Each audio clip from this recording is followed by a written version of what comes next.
ঢাকার ওল্ড টাউনে এখনও দাঁড়িয়ে আছে এক নিস্তব্ধ প্রাসাদ, রোজ গার্ডেন।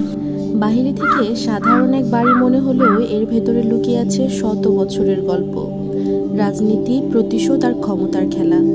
প্রশ্ন হলো, কেন এই প্রাসাদ তৈরি হয়েছিল, কেন এর নাম রোজ গার্ডেন, আর কেনই বা বহুবার এর মালিকানা হাত বদল হয়েছে। আজ আমরা খুঁজে দেখব সেই রহস্য।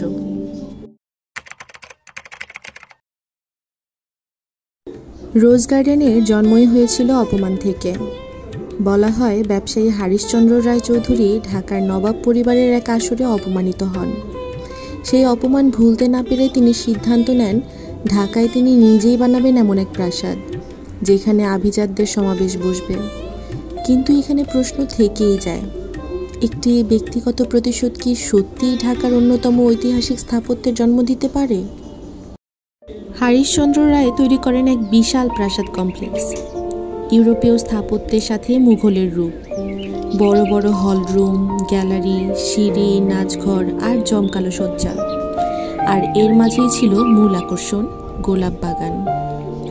এই বাগান থেকেই নাম হয় রোজ গার্ডেন।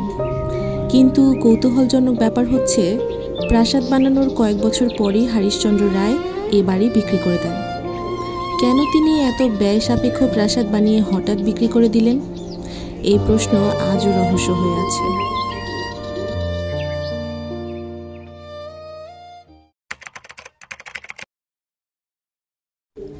1949 সালে এখানে প্রতিষ্ঠিত হয় আওয়ামী মুসলিম লীগ, যে দল পরবর্তীতে বাংলাদেশের স্বাধীনতার নেতৃত্ব দেয়।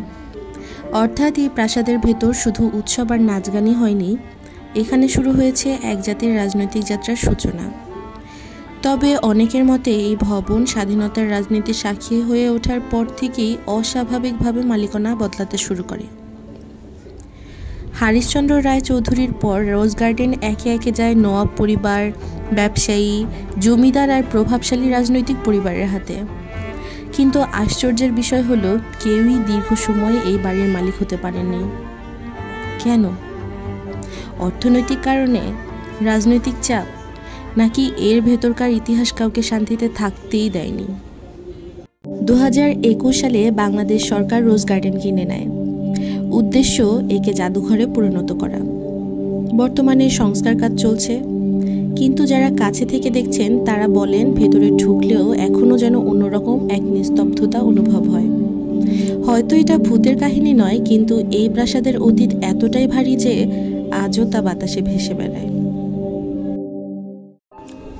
রোজ গার্ডেনের গল্প আসলে প্রতিশোধ, ঐশ্বর্য, রাজনীতি আর ইতিহাসের মিশেল। এটি শুধু একটি প্রাসাদ নয়, এখানে লুকিয়ে আছে ঢাকা শহরের সামাজিক ইতিহাস, ক্ষমতার খেলা আর স্বাধীনতার বীজ রোপণের ঘটনা। প্রশ্নটা রয়েই যায়, আমরা কি রোজ গার্ডেনকে শুধু একটি ঐতিহাসিক স্থাপনা হিসেবে দেখব, নাকি এটাকে ভাববো ঢাকা শহরের এক নীরব সাক্ষী, যে শত বছর ধরে নিজের ভেতরে জমিয়ে রেখেছে অসংখ্য রহস্য।